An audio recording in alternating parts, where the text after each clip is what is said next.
2022년 5월 1일 첫째 주일입니다. 다 같이 일어나셔서 살아계신 하나님의 말씀을 경청하겠습니다. 오늘 예배 시간에 우리에게 주신 하나님의 말씀은 구약성경 418면에 사무엘상 7장 10절에서 12절 말씀입니다. 제가 봉독할 때 살아계신 하나님의 음성을 들으실 수 있기를 바랍니다. 사무엘이 번제를 드릴 때에 블레셋 사람이 이스라엘과 싸우려고 가까이 오매 그날에 여호와께서 블레셋 사람에게 큰 우레를 발하여 그들을 어지럽게 하시니 그들이 이스라엘 앞에 패한지라. 이스라엘 사람들이 미스바에서 나가서 블레셋 사람들을 추격하여 뱃갈 아래에 이르기까지 쳤더라. 사무엘이 돌을 취하여 미스바와 센 사이에 세워 이르되 여호와께서 여기까지 우리를 도우셨다 하고 그 이름을 에벤에셀이라 하니라. 아멘. 할렐루야, 할렐루야. 만나 뵙게 돼서 반갑고 감사합니다. 이제 코로나가 끝나서 끝난 것은 아닌 것 같은데 아무튼 간에 많이 좋아졌습니다. 이제 실외에서는 마스크를 벗어도 된다 그러고요. 또 머지않아서 실내에서도 또 마스크를 벗을 날이 오지 않겠나 싶습니다. 그렇더라도 아무튼 조심하시고요. 코로나 걸리지 마시고 또 걸리셨을지라도 이렇게 완쾌하실 수 있기를 주의 이름으로 축복합니다.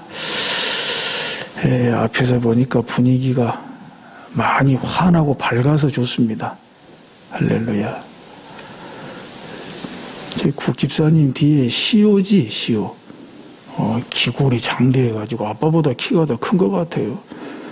그야말로 뭐 작년 예배에 들어와도 아무 손색이 없을 것 같습니다. 예배 잘 드리시기를 바라고요. 5월 주제가 여기까지 우리를 도우셨다. 에벤에셀의 하나님. 오늘 바로 그 말씀에 초점을 맞추어서 하나님의 메시지를 전해드리고자 합니다. 다름 아닌 사무엘이 사사로 또 선지자로 있던 시대에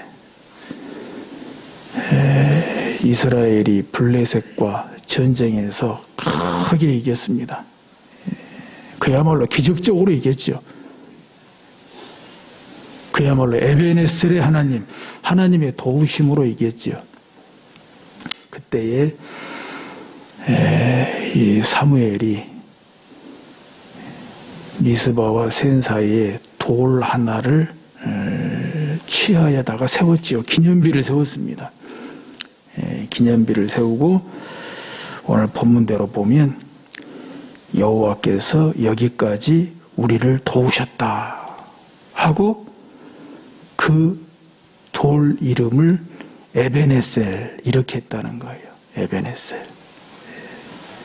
여기에 대해서 잠시 후에 또 보도록 하고요. 이건 하나의 영원히 기억해야 될 기념비지요. 이스라엘의 신앙 고백, 역사적인 신앙 고백이라고 말씀을 드릴 수가 있습니다. 이것은 최소한 지난 20년하고도 7개월이 넘는 지난한 세월의 스토리가 있는 겁니다. 사연이 있는 겁니다. 오늘 본문을 좀 더 정확하게 이해하기 위해서는 사실 사무엘상 4장부터 봐야 됩니다. 사무엘상 4장부터 오늘 본문까지 해서 적어도 20년하고도 7개월이 넘는 그런 세월이 있는 거예요. 그런 스토리가 있는 겁니다. 20년하고도 7개월이 넘는 사무엘상 4장으로 돌아가서 보면 그때에도 이스라엘과 블레셋 사이에 전쟁이 있었어요. 사실 블레셋은 전쟁에 강한 민족입니다. 전쟁을 잘해요. 무기도 좋습니다. 소위 그 문명이 같은 가나안 땅이라도 블레셋은 철기 문명이에요. 반면에 이스라엘은 청동기 문명입니다. 여러분들 잘 아시죠? 문명의 발달이 청동기, 그 다음에 철기로 넘어가거든요. 이것이 당시에 어떤 농기구나 군대의 무기로 갈 때에는 청동기 무기하고 철기 무기하고 전쟁이 되겠습니까? 전쟁이 안 되죠. 그리고 블레셋 사람들은 전쟁한다 하면 철기 무기를 들고 나와요. 대개 철기 무기를 들고 나와요. 근데 이스라엘 군대는 전쟁이 나면 대장들이나 한두 명 뭐 칼 들고 창 들고 나오지, 말이 이스라엘의 군대지. 이스라엘 군대는 백성들이 농사 짓다가 농기구 들고 바지 걷어붙이고 나와서 전쟁하는 그런 수준이에요. 그러니까 이스라엘로서는 이방 민족과 특히 블레셋 족속과 전쟁한다는 것은 상당한 부담이 될 수밖에 없고 또 두려움에 떨 수밖에 없습니다. 그러니까 자력으로는 전쟁 이기기가 힘들어요. 진짜 막 다윗같이 하나님만 믿고 의지하고 하나님의 이름으로, 하나님의 군대의 이름으로 뭐 이런 사람들이 나오지 않으면 어렵습니다. 그래서 사무엘상 4장, 오늘 본문으로부터 20년하고도 7개월 넘는 그때에 이스라엘과 블레셋이 싸워서 이스라엘이 대패를 한 거예요. 그러니까 군대도 뭐 전세도 전략도 무기도 다 부족한데 거기에다가 영적으로도 엉망진창이었거든요. 사사시대는 말 그대로 영적 어두움의 시대 아닙니까? 사사시대를 한마디로 정의하면 불신앙, 불순종, 불의, 부정, 우상숭배, 악행. 사사기 맨 끝장끝절에 그때에는 이스라엘의 왕이 없으므로 사람이 각기 자기 소견에 옳은 대로 행했더라. 영적 어두움의 시대. 그도 그럴 것이 사무엘상 4장 당시에 사사이자 제사장이 엘리잖아요. 엘리 영적으로 어두운 제사장이었어요. 그의 아들들 홈리와 비느하스 역시 제사장들이잖아요. 아주 행실이 나쁜 제사장이었죠.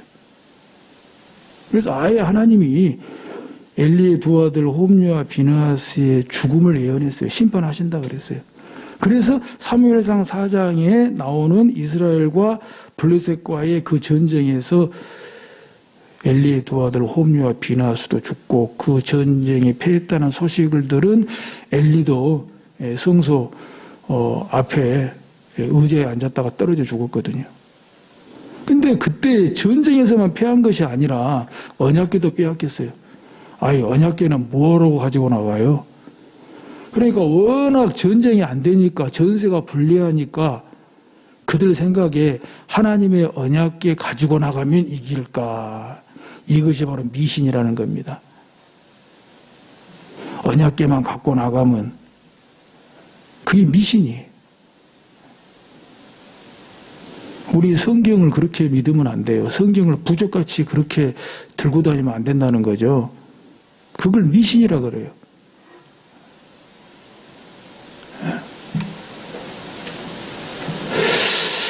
그래가지고 전쟁에도 대패하고 하나님의 언약궤도 블레셋에게 빼앗기고 그랬거든요. 그런데 블레셋에 들어간 언약궤 때문에 블레셋 사람들이 온갖 재앙을 만납니다. 그들이 섬기는 다곤의 신전에 그 신상 앞에 하나님의 언약궤를 갖다 놨는데 그 다음날 깨어서 보니까 그냥 다곤의 신전 신상이 그냥 다 박살이 났어요. 또 하나님의 언약궤가 머물고 있는 곳마다 막 재앙이 생기니까 막 옮겼거든요. 근데 하나님의 언약궤가 머무는 곳마다 하나님께서 독한 종기를 내려가지고 재앙을 내려가지고 막 사람들이 막 죽어나가고 그랬어요. 그러니까 이거 안 되겠다 해서 다시 이제 블레셋에서 이 하나님의 언약궤를 돌려보내요. 돌려보내는데 20년이 넘어도 못 돌아왔어요. 돌아오는 과정에서. 자, 그런 내용이 오늘 본문 앞에 7장 1절 2절에 보면은 기럇 예아림 아비나답의 집에서 20년 동안 이게 블레셋에서 7개월 그리고 기럇 예아림 아비나답의 집에서 20년 동안 하나님의 언약궤가 머물러 있었거든요. 바로 그런 와중에서 오늘 본문에 이스라엘과 블레셋과의 전쟁이 터지게 된 것입니다. 그런데 놀라운 사실은 바로 이때에 하나님의 언약궤가 기럇 예아림 아비나답의 집에 20년 머무는 동안에, 그러니까 아직 못 돌아온 거예요. 그 당시에는 성소가 실로에 있었습니다. 예루살렘의 성전이 세워진 것은 다윗 솔로몬 때고, 이때에는 이 성소가 실로에 있었어요. 그러니까 실로에 돌아오지 못한 상태이죠. 기럇 예아림 아비나답의 집에 있는데요. 근데 그것이 20년이나 지났는데 어떤 일이 일어났느냐? 이스라엘 온 백성들이 여호와를 사모했다 그랬어요. 즉 여호와의 언약궤를 사모했다는 거예요. 여러분 놀랍지 않습니까? 저는 놀랍더라고요. 우리 지금 코로나하고 비교해 보세요. 코로나 횟수로 지금 2년, 3년째 오는데 이렇게 주의를 기억하고 예배를 사모하고 나오신 여러분들도 계시지만 잊어버린 사람들도 있지 않겠어요? 주일도 잊어버리고 예배도 잊어버리고 2년, 3년만 돼도 이런다 이 말이에요. 2년, 3년만 돼도. 한국 교회가 총체적으로 이 코로나 위기에 지금 아주 고통을 겪고 있습니다. 이 위기가 기회가 되고 정말 이 코로나를 통해서 오히려 교회가 예배가 부흥이 돼야 되겠죠.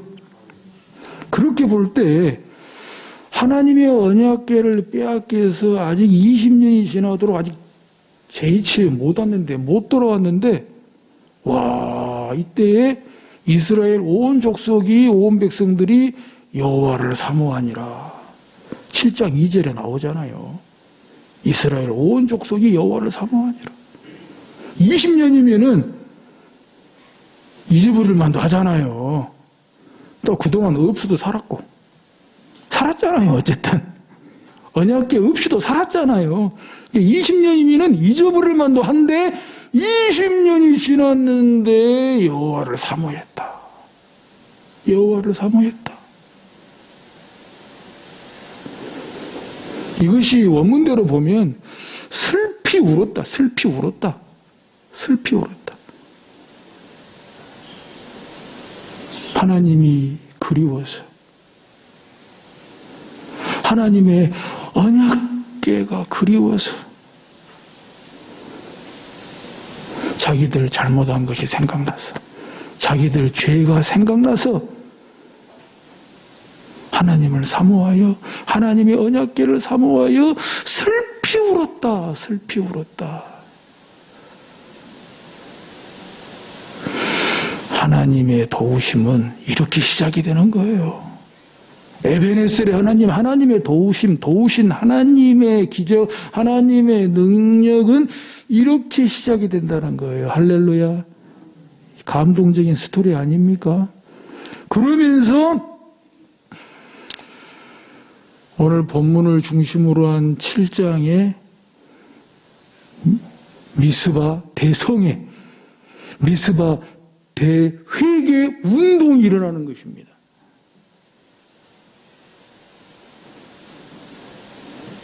선지자 사무엘을 중심으로 해서 온 백성이 원팀으로 회개하는 거예요. 원팀으로. 사무엘과 이스라엘 백성들이 정말 하나가 돼서 원팀으로 회개하는 거예요. 원팀으로 모이고, 원팀으로 기도하고, 원팀으로 제사하고, 원팀으로 예배하고. 그때에 블레셋이 다시 쳐들어왔다는 거예요.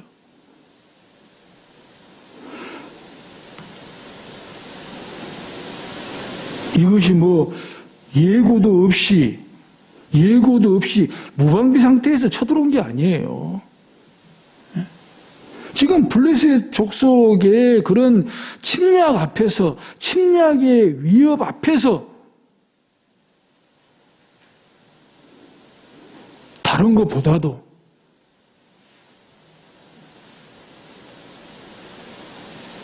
여호와를 사모하고 원팀으로 모여서 기도하고 원팀으로 모여서 회개하고 원팀으로 모여서 제사 드렸다는 거죠. 예배 드렸다는 거예요. 그런데 하필이면 언제 블레셋이 쳐들어왔습니까?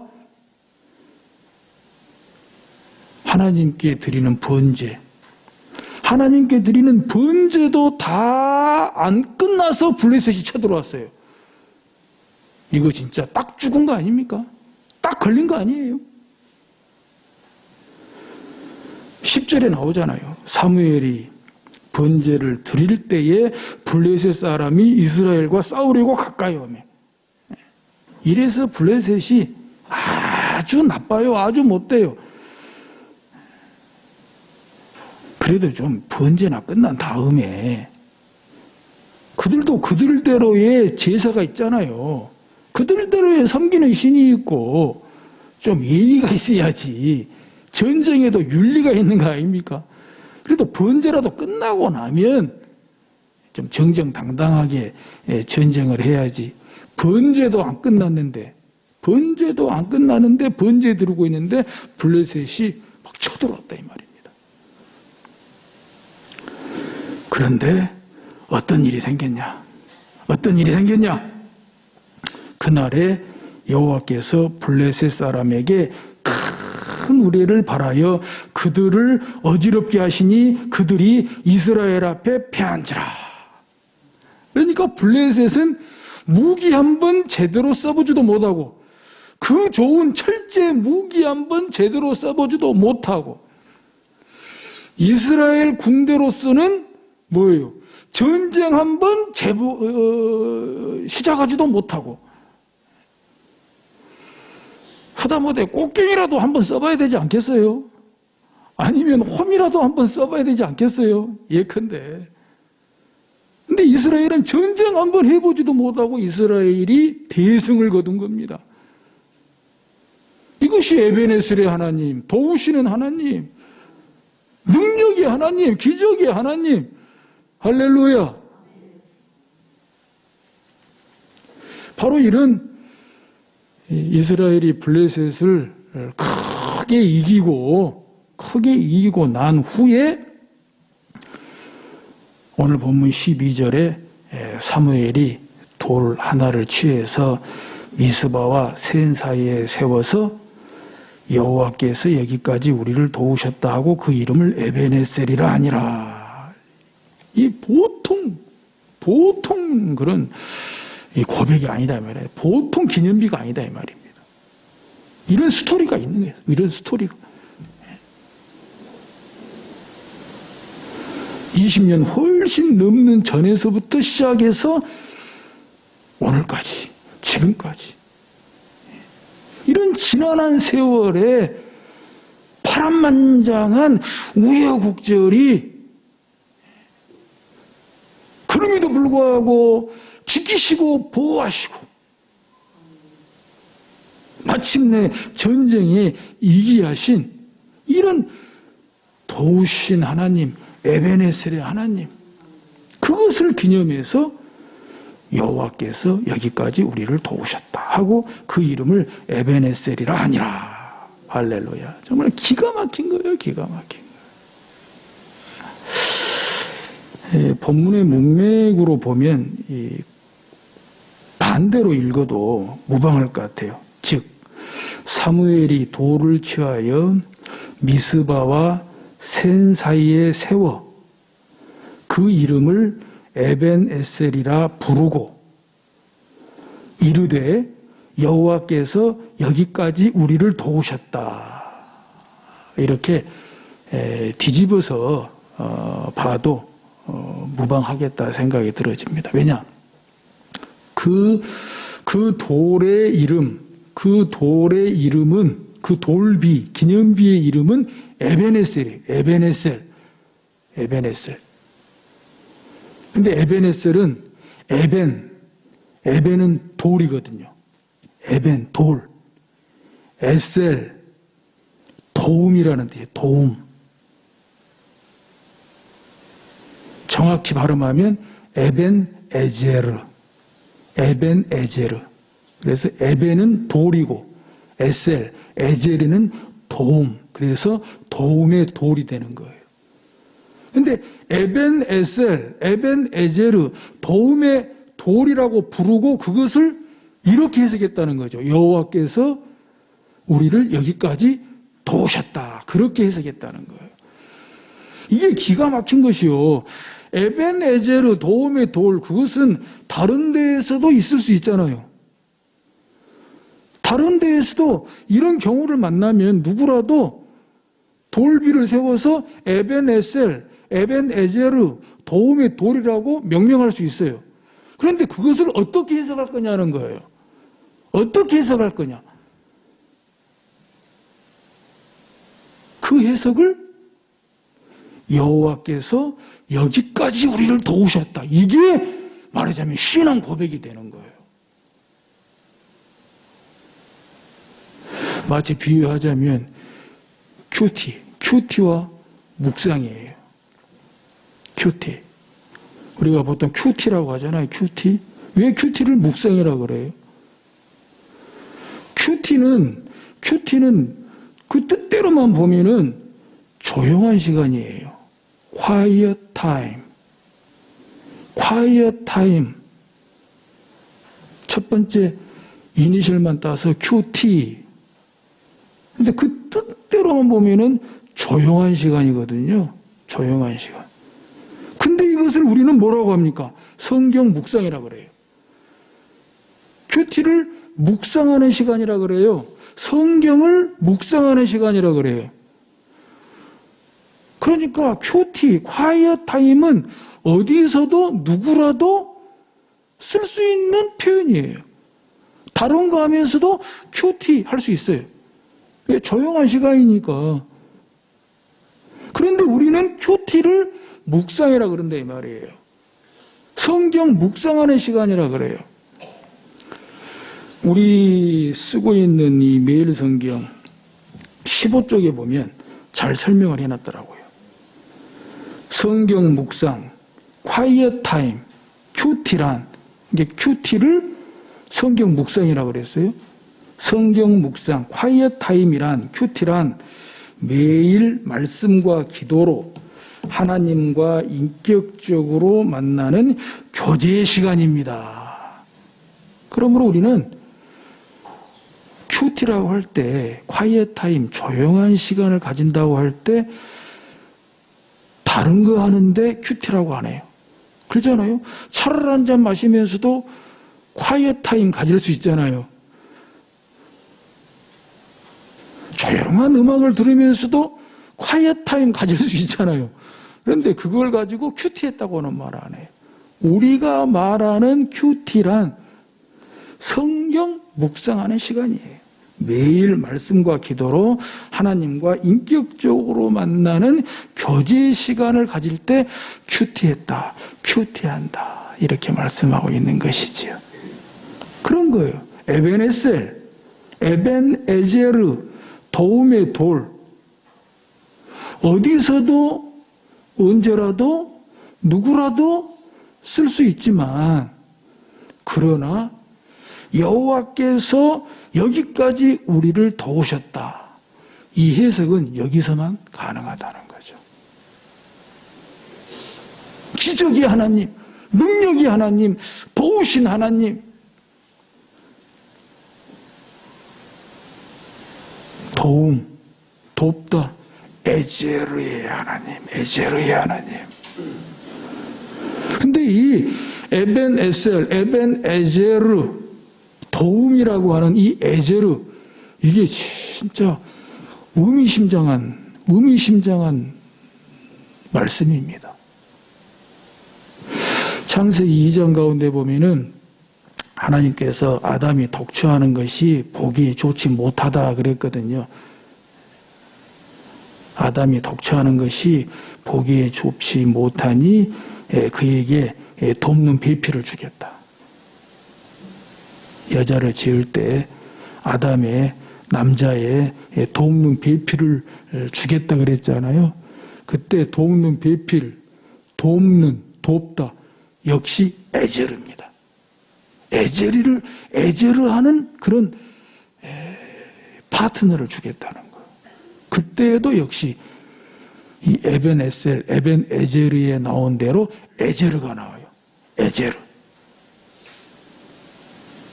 또 창세기 15장에 보면은 아브라함의 아주 신실한 종이 나오죠. 엘리에셀. 오죽했으면 아브라함이 상속자로 삼으려고 그랬겠어요? 하나님의 허락을 안 해서 못했지. 아브라함은 그 엘리에셀을 자기 상속자로 삼으려고 그랬어요. 그만큼 신실하고 충성된 종이었어요. 그 엘리에셀이 엘리에제르입니다. 엘리에제르. 하나님은 나의 도움이시다 이거예요. 하나님은 나의 도움이시다. 그런 뜻을 갖고 있죠. 또 시편 121편 우리 잘 아는 말씀이죠. 내가 산을 향하여 눈을 들리라. 나의 도움이 어디서 올꼬? 천지를 지으신 나의 하나님에게서로다. 나의 도움이 어디서 올꼬? 그때 도움도 에제르입니다. 에제르. 이 외에도 성경 여러 곳에 이런 도움, 하나님의 도움, 하나님의 종들의 도움, 이 도움을 말씀할 때 에제르가 나옵니다. 에제르. 사실 따지고 보면 보혜사 성령님의 도우심도 에제르 아니겠습니까? 에제르. 도우시는 하나님, 도우시는 성령님. 그래서 우리가 뭐든지 성령으로 해야 된다고 그러잖아요. 성령으로 예배하고, 성령으로 기도하고, 성령으로 봉사하고, 그게 뭐예요? 성령의 도우심. 성령의 도우심으로 예배하고, 성령의 도우심으로 기도하고, 성령의 도우심으로 봉사하고, 이게 에제르예요. 에제르. 따라서 에제르, 도움, 하나님의 도움, 도우시는 하나님, 이건 하나님의 대표적인 성품 가운데 하나입니다. 하나님은 자기 백성을 도우십니다. 하나님은 자기 백성을 도우세요. 에제르의 하나님이세요. 에제르의 하나님이세요. 5월 가정의 달을 맞이해서 에제르의 하나님을 굳게 믿고 의지하고 살아가실 수 있기를 주의 이름으로 축복합니다. 또한 우리도 에제르의 하나님을 본받아서 서로에게 에제르의 사람이 되실 수 있기를 주의 이름으로 축복합니다. 저도 여러분을 돕는 에제르의 목사가 되기를 원하고 바라고 기도합니다. 여러분들의 사랑과 축복이 필요합니다. 아멘. 지금부터 아멘을 좀 크게 하세요. 저는 여러분을 돕는 에제르의 목사가 되기를 원하고 바라고 기도합니다. 여러분도 에제르의 장로님들이 되시기를 사랑하고 축복합니다. 에제르의 권사님이 되시기를 사랑하고 축복합니다. 에제르의 집사님이 되시기를 사랑하고 축복합니다. 에제르의 모든 분들이 되시기를 사랑하고 축복합니다. 에제르의 정신으로 충만하고 에제르의 영성으로 충만한 자랑스러운 우리 교회 성광교회가 되실 수 있기를 주의 이름으로 축복합니다. 아멘. 할렐루야. 기도하겠습니다. 하나님 아버지, 은혜에 감사를 드립니다. 5월 가정의 달, 사랑의 달을 맞이해서 여기까지 우리를 도우셨다. 에베네셀의 하나님, 에제르의 하나님, 도우시는 하나님, 굳게 믿고 의지하고 우리 또한 에제르의 직분자들로, 에제르의 사람들로 가정에서, 교회에서, 세상에서 살아갈 수 있도록 축복하여 주옵소서. 예수님의 이름으로 기도드리옵나이다. 아멘.